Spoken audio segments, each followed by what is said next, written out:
আমি তানজিম রেসিপি আমি আজকে নিয়ে আসছি আপনাদের জন্য ছোট্ট একটি টিফিন ভিডিও। সবাই কেমন আছেন? আসসালামু আলাইকুম। আমি এই যে এখানে পাউরুটি নিয়েছি, পাউরুটি দিয়ে কিন্তু টিফিনটা তৈরি করে আপনাদেরকে দেখাবো দুই রকম ভাবে। এখানে প্রথমত আমি হাফ লিটার দুধ নিয়েছি, দুধটাকে কিন্তু ভালো করে বলক দিয়ে নিয়েছি।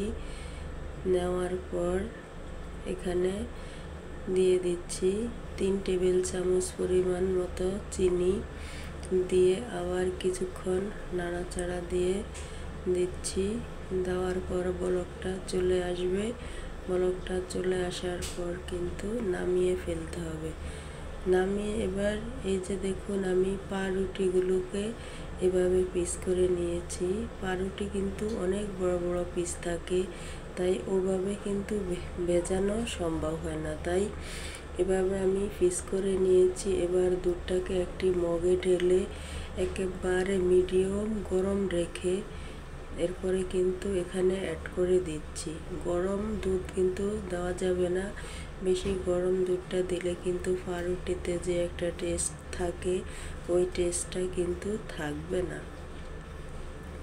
তাই কিন্তু দুধটাকে একটু কুসুম কুসুম রাখতে হবে, কুসুম কুসুম রেখে কিন্তু এরপরে পাউরুটিতে অ্যাড করে দিতে হবে।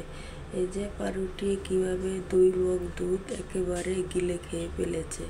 এবার আমি আপনাদেরকে একটু খেয়ে দেখাচ্ছি এই পাউরুটিটা খেতে কতটাই টেস্ট। এই পাউরুটিটা কিন্তু আমরা ছোট বাচ্চাদেরকেও খাওয়াতে পারি, আমরা বড়রাও খেতে পারি। এতে কিন্তু টিফিনটা অনেকটাই মজাদার হয়।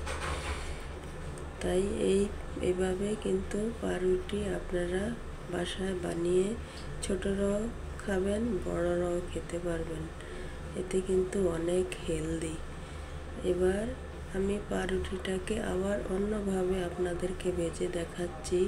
এখানে আমি প্রথমত 2টি ডিমকে ধুয়ে নিয়ে এবার ডিম দুটোকে ফাটিয়ে নিচ্ছি একটি বাটিতে। ফাটানোর পর একটি চামচ দিয়ে ভালো করে ম্যাশ করে নিচ্ছি, যাতে সাদা অংশটা হলুদ অংশের সাথে একেবারে ভালো করে অ্যাড হয়ে যায়, একটুও যেন আলাদা না থাকে। এইভাবেই কিন্তু ম্যাশ করে নিতে হবে। এবার ম্যাশ করা শেষ, আমি এখানে দিয়ে দিচ্ছি 2 টেবিল চামচ চিনি। 2 টেবিল চামচ চিনি, যে যেরকম মিষ্টি খেতে পছন্দ করেন ওরকমই দিতে হবে। এবার চিনিটাকে দিয়েও আমি ভালো করে ম্যাশ করে নিচ্ছি, যাতে চিনিটাও ভালো করে ডিমের সাথে অ্যাড হয়ে যায়। চিনিটা গলে কিন্তু পানি হয়ে ডিমের সাথে অ্যাড হয়ে যাবে। এবার কিন্তু ভালো করে এটাকে ম্যাশ করে নিতে হবে। এবার আমার ম্যাশ করা শেষ, চিনিটাও গলে গেছে। এই যে দেখুন ডিম সাদা অংশ হলুদ অংশ একেবারে অ্যাড হয়ে গিয়েছে। এবার এগুলাতে আমি একটি পাউরুটিকে 2টি পিস করে নিব, কারণ পাউরুটি তো অনেক বড় থাকে, তাই একটু পিস করে নিলে ভাজতে কিন্তু আমাদের সুবিধা হয়। বড় পাউরুটি কিন্তু ভাজা যায় না, ওপিট করা যায় না, তাই আমি একটি পাউরুটিকে 2 পিস করে নিচ্ছি। এখানে একটি ফ্রাই প্যান বসিয়ে তেল ব্রাশ করে দিচ্ছি। তেল কিন্তু পরিমাণে বেশি দেওয়া যাবে না, একটু তেল দিয়ে কিন্তু ব্রাশ করে নিতে হবে। এবার আমি ডিমের সাথে পাউরুটিটাকে ভালো করে ভিজিয়ে ফ্রাই প্যানে দিয়ে দিচ্ছি প্রথমত 2 পিস দিয়ে চুলার ভলিউমটাকে একেবারে লো হিট করে রেখেছি, যাতে পাউরুটিটা পুড়ে না যায়। পাউরুটিটা এমনভাবে ভাজতে হবে যেন পুড়ে না যায় আর যেন নরম না থাকে, হালকা একটু শক্ত হয়ে আসবে। এখানে বাদামি কালারটা চলে আসবে, এতেই কিন্তু নামিয়ে ফেলতে হবে। নরম থাকলে কিন্তু বোঝা যাবে যে চিনি থেকে যে পানিটি বের হচ্ছে সেই পানিগুলা কিন্তু শুকিয়ে না ফেললে পাউরুটিটা খেতে টেস্ট হবে না।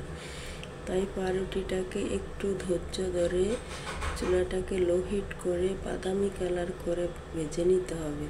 এই পাউরুটিটা খেতে দেখবেন এতটাই টেস্ট, এতটাই মজা। আর যদি আমরা একটু কাঁচা কাঁচা নামিয়ে ফেলি তাহলে কিন্তু এই যে চিনি গলে যে পানিটা হয়েছে ওই পানিটা কিন্তু শুকাবে না, ওই পানিটা কিন্তু ডিমের মধ্যে পাউরুটির মধ্যে থেকেই যাবে। এতে কিন্তু পাউরুটিটা একেবারে খাওয়া যাবে না, খেতেও কিন্তু ভালো হবে না। এভাবে টিফিনটা তৈরি করে আপনি বাচ্চাদেরকে স্কুলেও টিফিন দিতে পারেন। এটা কিন্তু নষ্ট হওয়ার সম্ভাবনা থাকে না, আর খেতেও কিন্তু ভালো হয়। সন্ধ্যায় আমরা বাচ্চাদেরকে এভাবে টিফিনটা বানিয়ে দিতে পারি, ওরা কিন্তু এই টিফিনটা পেলে অনেক খুশি। আর এখানে একটি কথা হলো, যে বাচ্চারা পাউরুটি খেতে চায় না, ডিম খেতে চায় না, তাদের কিন্তু এভাবেই খাওয়ানো সম্ভব। ডিমটাও খাওয়া হয়, পাউরুটিটাও খাওয়া হয়। তাই আমরা কিন্তু এভাবে পাউরুটিটাকে ভেজে বাচ্চাদেরকে খাওয়ানোর চেষ্টা করব। এটা কিন্তু অনেক হেলদি, এটা কিন্তু অনেক হেলদি, খেতেও কিন্তু অনেকটাই টেস্ট। এক পিস পাউরুটি খেলেই কিন্তু যথেষ্ট, ক্ষুধাটা একেবারেই হয়ে যায়। এবার আমি আবার 2 পিস পাউরুটি দিয়ে দিয়েছি, দিয়ে ঠিক আগের মতোই বেছে নেব। আপনারা যারা আমার রেসিপিগুলি দেখেন তাদেরকে জানাই অসংখ্য ধন্যবাদ। আর আমার রেসিপিগুলি যদি আপনাদের একটু ভালো লেগে থাকে তাহলে কিন্তু একটি লাইক দিতে ভুলে যাবেন না, একটি লাইক দিয়ে যাবেন। আর আপনারা যদি আমার মতো এভাবে ভালো ভালো রান্না ভিডিও টিফিন পেতে চান তাহলে আমার চ্যানেলটিকে একটু সাবস্ক্রাইব করে আমার পাশে থাকবেন। তাহলে কিন্তু আমি এই রান্নাগুলি আপনাদের কাছে পৌঁছে দিতে পারবো। যে বাকি রুটিগুলো কিন্তু আমি ভেজে নিচ্ছি।